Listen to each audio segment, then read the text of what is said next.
One of the caveats that I do have some personal information that I did get personally involved in was some information that had to do with the stargates and looking glass, and more specifically the 2012 problem with those projects. The popular opinion of what's out there right now is that the project was shut down because there was a problem when we approached 2012. I've heard it described a number of ways, but to my knowledge, the problem is that the timelines converge on that point in time. And when you know enough about the Stargate projects and the Looking Glass project to know how string theory works and how the possibility of possibilities works and how making one choice over here doesn't necessarily mean that the other choice couldn't exist at the same time. But once you get your brain wrapped around this subject, you find out that at the end of 2012, in an easy way to put it, the choices that we make become less and less consequential to the future. And eventually we're pushed into this bottleneck of time, no matter which choice we make. And that's important to the people that had access to Looking Glass because they would use Looking Glass knowing the choices that they would make and the future would pop up. The big mistake was coming up with the possibility of future. And when we started using a computer to say, well, if we make this choice, it's 79% possible that this scenario happens, and 23% are possible, or whatever, I'm using round numbers, that this scenario would happen. The understanding at the time was that was realistic. However, if you go down the road further and free will continues to exercise itself on this game, that 79% possibility sometimes changes very, very fast.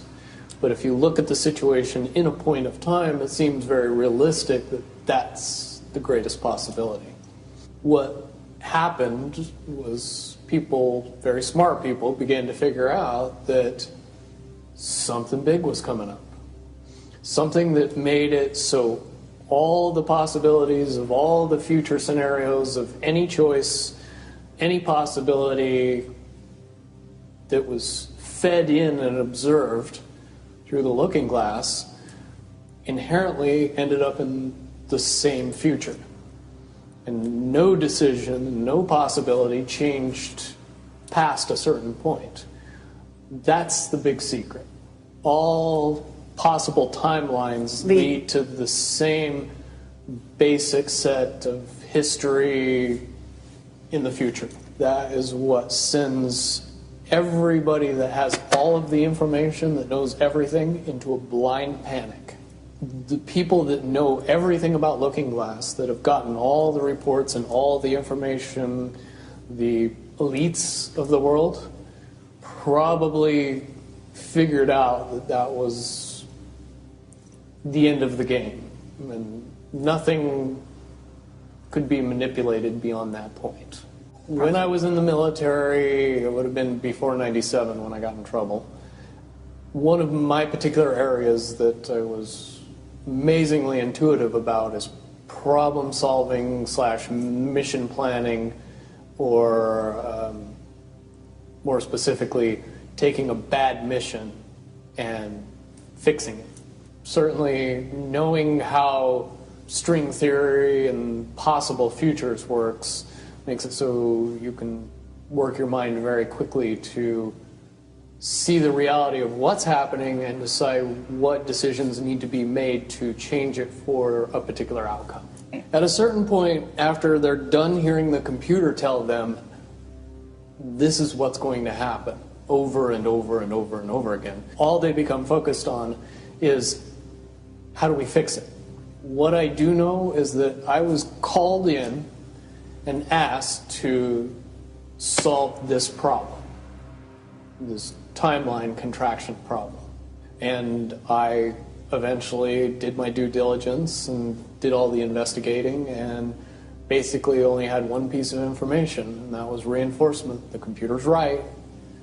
The timelines will contract down to some inevitable thing. There is an inevitable event. It's been forecast, it's been predicted, it's been fed to us in a slop trough of what they want us to believe will happen. They don't actually have control over what happens. They only have control over the reaction, and it seems that no matter what they try to do to cause their desired reaction, it's going to have an opposite effect. Much, much easier for me to explain today what that process is as opposed to back then. If I had to give it a name, I would say it's the awakening process. It's an evolution of consciousness that cannot, will not, and no matter what decisions or possibilities are injected into the equation, eventually it all resolves down to us all learning the truth and becoming aware of this massive dam of lies that has been built that keep us from knowing massive volume of information that we should otherwise possess.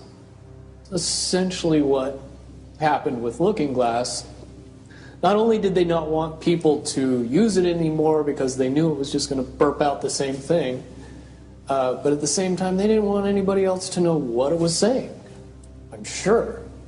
Because that information was of a monumental concern when I was in the military about how to prevent this inevitability. Now, at first I thought it was end of the world. Now I see end of the world as end of their world. The biggest cherry on top of all this conversation would be a synopsis to say that if I could convince everybody out there that for all intents and purposes, what we believe to be true eventually becomes true. If somebody convinces us that a major disaster is going to happen in the very near future, a major disaster happens in the very near future.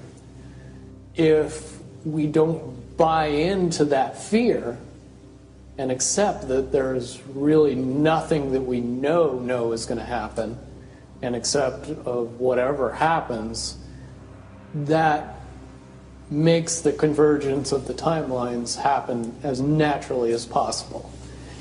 Any attempts to try to go away from this one inevitable conclusion, I again see as a new beginning, an end of this reality, the beginning of something that we can't even possibly understand based on the level of our beliefs currently.